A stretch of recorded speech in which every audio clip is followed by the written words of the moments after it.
Hello guys, welcome back to a brand new video. In this video, we will be doing an election prediction for 2020, which will be the best case scenario for the Democrats. The video that you might have saw yesterday, might not, I will put it in the cards that you'll be able to click on and see it, was the best case for the Republicans, for Donald Trump and the Republicans in the 2020 election. But in this video, we'll be doing the opposite and predicting the best case scenario for the Democrats. So we'll start by filling off, as always, the safe states. I believe that all of these states will, even in the best case scenario for Democrats, sorry, will be safe states for the Republicans. West Virginia, South Carolina, and Indiana. That puts the Republicans at 125 safe electoral votes. Then we'll do the Democratic safe states. Oregon would be a safe state. I believe New Mexico would be a safe state. Hawaii would be a safe state. Also Illinois, New York, Vermont, Massachusetts, Rhode Island, New Jersey, Connecticut, Delaware, Maryland, D.C. I also believe Maine's first district and Maine at large would be safe for the Democrats. This puts the Democrats at 190 safe electoral votes to the Republicans 125 safe electoral votes. So now we'll start filling off, as always, again, with the likely lean and tilt states to either the Republican or Democrat. It will be Donald Trump, but we're not going to assume which Democrat it will be just in general for the Democrats. For the Democrats from the state of Nevada, I believe it would be by a likely margin. This was a swing state that did go to Hillary, and I believe that if it's a best case scenario for the Democrats, the suburbs in places like Las Vegas and Reno will turn out for the Democrats in high numbers. That will give them the edge and a likely victory. From the state of Nevada. From the state of Colorado, I believe they would get a likely victory as well. This is a state that's become a lot more liberal and voted a lot more Democratic in more recent elections like the midterms and the 2016 election even than it did before. It was considered a pure toss-up in many elections before that, with Senate elections and things like that. But it is more of a blue state now, and in a best case scenario for the Democrats, they would win this state by a likely margin. Going down here to the state of Arizona, I believe that the Democrats would win this state of Arizona by a tilt margin. Now, this would be a flip for the Democrats, and this would be very important to them because, as always, as I've said in many other videos before, there's a high-profile Senate race here with Mark Kelly that's going to be against Kyrsten Sinema, most likely. Most likely Mark Kelly being the Democratic candidate, but if the Democrats are able to flip this in the presidential election as well as the Senate election, it would be a very important victory for them, especially in Maricopa County, which would be the most important county for them to get votes in and to win that county, which would propel them over the top for the state's 11 electoral votes. Going into the state of Texas, I believe, would be by a tilt margin. If you're going to call this a best case scenario for the Democrats, I still think it would be almost impossible for the Democrats to win the state of Texas just because of the fact that it went by 9 to Donald Trump. And although Donald Trump is underwater in his approval ratings, Democrats were not able to flip it against Ted Cruz in the 2018 midterms with a very strong candidate in Beto O'Rourke. And while it is 2 years later, the trends may more be into effect with the suburbs of Dallas and Houston and everything. I just don't think it's time for the Democrats to flip it yet, even if it was the best case scenario. The Republicans would win this state by a tilt margin. Going on here to the state of Georgia, I believe that the Republicans would win this state by a tilt margin. The Atlanta suburbs is the thing I will keep mentioning. I've mentioned in the past and I will mention in the future. That is the thing that is most important in the trends that are going from red to blue. The suburban white women vote that is going from Democrat to Republican. This is going to be very important for the Democrats. We are assuming in this case that if it's the best case scenario for the Democrats, many of those people are going to turn out for the Democrats. But I just don't think that it'll be time yet for the Democrats to win the state, and for that reason, it would go by a tilt margin towards the Republicans. From the state of Florida, I believe it would be a tilt margin towards the Democrats. This is going to be a huge challenge for them to do, but I believe that they can do it in a best case scenario. Donald Trump's approval ratings are around 2 to 3 points above the water, meaning that he's more popular here than he is in most other states, especially big states.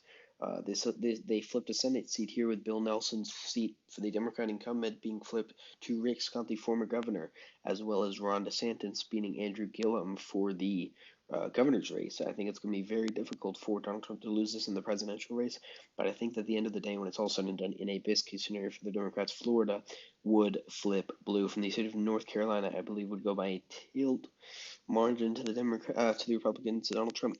I almost want to put this for the Democrats, but I'm not going to. I think that the Senate race has a higher chance of flipping than this.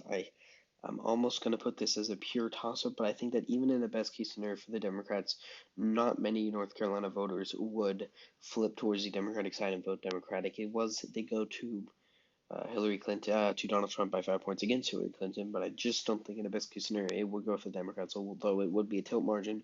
The state of Virginia, I believe, would be a likely margin. This has become a more blue state now than ever in the past for a very long time, I would think.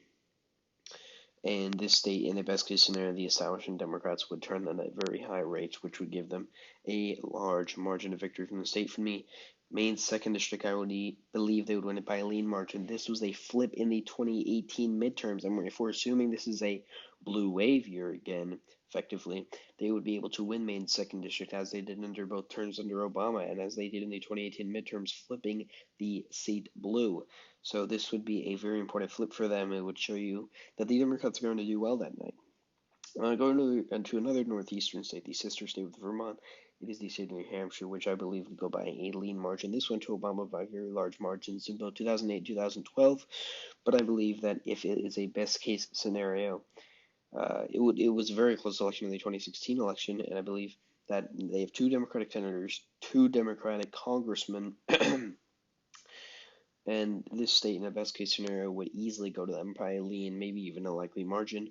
We'll go over here. I believe that the state of Iowa. I don't. I believe that this could go blue.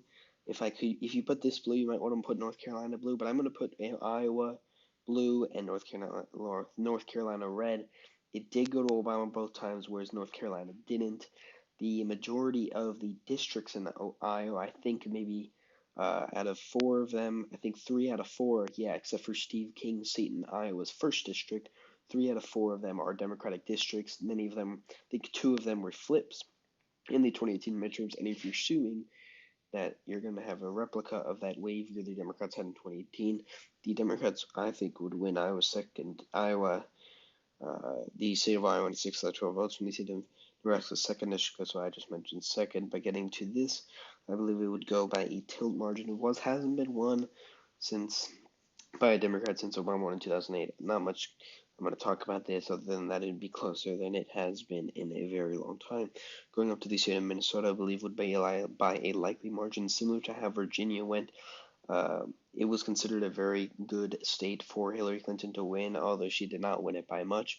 But I believe in a good situation for Democrats, they would win this state by a likely margin. Going over to these 4 Rust Belt states here: Wisconsin, Michigan, Ohio, Pennsylvania. We'll start here with Pennsylvania. I believe it'd go lean. Let's just fix that, put it tilt twice, but we'll put it as a lean margin. I believe that people in Philadelphia and everything and Pittsburgh, the large cities, would turn in high rates for the Democrats, which would be very useful to them. And as you can see now, we're already at 299 electoral votes. I hadn't even noticed. The Democrats currently are at 299 electoral votes to the Republicans, Donald Trump's 195 electoral votes. I believe in this situation also, Ohio, this would be a big flip. Ohio would go by a tilt margin. If you look at the approval ratings, that's one of the few things we have to look at right now. The approval ratings, although it is trending red, the approval ratings show that he is underwater here. And Ohio is not going to not necessarily not elect a Democratic member. They did it with Obama both times. And Hillary Clinton was a very unpopular candidate and not suited for the people of Ohio to win. I believe that in a best case scenario, they'd be able to flip this blue by a tilt margin within 1%, probably one of the last states called that night. Going to the state of Michigan, I believe that it would be by a likely margin, and Wisconsin would be by a lean margin. Not much to say about the states of Michigan. As I've mentioned in the past, is a blue state, 2 senators that are Democratic, many congressional members. I'm not sure exactly how many, but it's a blue state. Wisconsin flipped a governor's race blue. Both of these are traditionally blue states, hadn't gone blue since 1984 when Reagan won them, one of the most popular presidents in terms of electoral wins in history. And in this situation, where it's a best case scenario for Democrats, these states, in my opinion, would easily go towards the Democratic candidate.